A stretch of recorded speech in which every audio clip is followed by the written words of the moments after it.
cutting out, but I switched Wi-Fi's now, so we should be fine.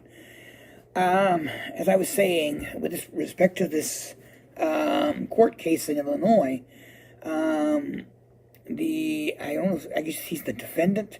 He motioned 3 times to have the case dismissed because the statute. On the third one, he mentions the Second Amendment and some court rulings that are recent with respect to that gun laws or gun statutes violate the Second Amendment. And this caught the attention of this federal judge and said, this is what he's saying here is true and accurate. And because of these rulings and because the Second Amendment right is absolute and cannot be restricted, I must dismiss the charges or dismiss the case. And this person who's an illegal immigrant can possess a firearm. Well, this is an interesting turn of events if you think about it, because number one, I mean, looking at it, the Conservative Party, number one, they are very pro-gun rights. They are strict defenders of the Second Amendment. They don't want, gun regulation laws in force. Now, this is the same political party right now that is trying to get immigrants out of the country. They don't want immigrants to have any rights whatsoever. So what's happening here is that the conservatives are being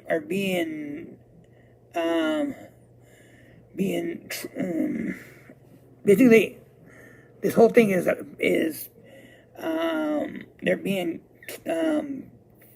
blocked, or they're being tested by their own devices, as it were.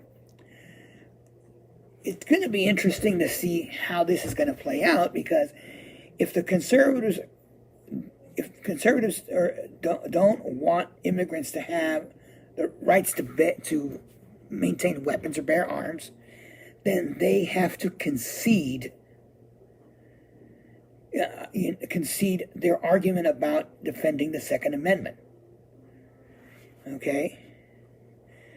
Are they going to do that? This is the proverbial question that's coming out of this today, and that's why I'm saying it's going to be very interesting how this plays out, because all eyes are going to be looking now on this, whether or not conservatives are going to acknowledge finally that there needs to be some regulation, or not. If they don't want immigrants to have weapons, they're going to have to pass gun regulation to basically tell them, no, you cannot, to deny them access to weapons in the United States. If they do that, then they are basically saying that the Second Amendment right is not absolute. Which one are they going to pick? Those of you that watch this stream, I ask you the same question, and feel free to comment, because this is now going to be a very, very interesting discussion. Which way do you think the Conservative Party is going to go? Are they going to demand the restriction against immigrants and concede that the Second Amendment is not absolute? Or are they going to be adamant about the Second Amendment and allow immigrants to have access to getting weapons? It's a very, very interesting scenario, and I think it's going to be interesting to see how because in my opinion, I don't think the Conservative Party can have their cake and eat it too, as it were. They can't be pro Second Amendment in that sense and block immigrants from having weapons. It's impossible.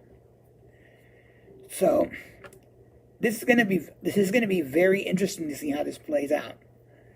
And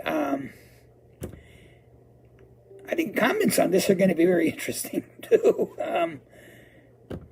Feel free to comment. Feel free to tell me what you think, because this is something really, really interesting.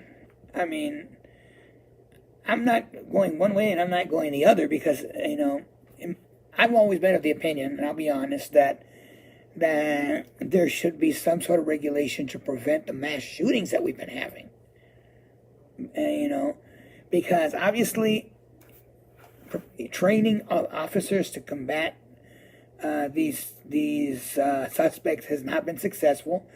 The clearest evidence was Robb Elementary not too long ago, where there was 300 and some odd officers there, and they waited 77 minutes to go in and confront the suspect.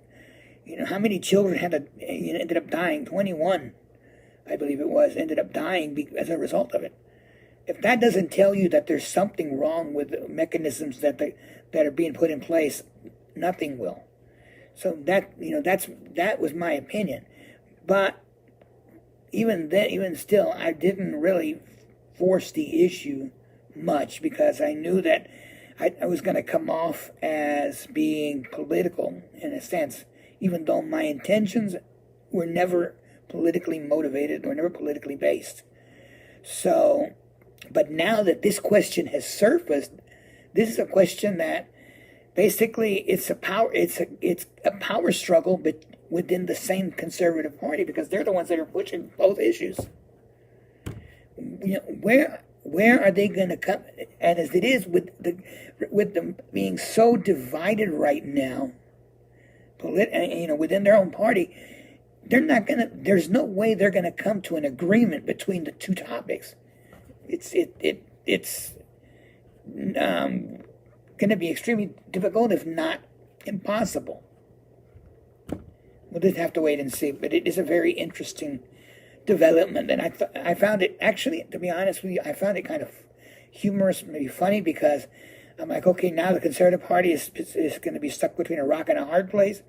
They're going to have to choose one or the other. What are they going to do? I never thought it was going to come to this. And I'm surprised, but that's the way it is. So, this topic, we're going to have to just wait and see exactly what the Conservatives plan to do with respect to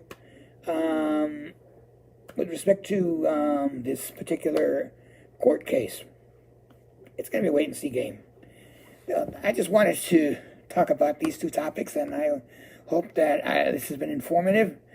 And it is, I will tell you, a topic of discussion.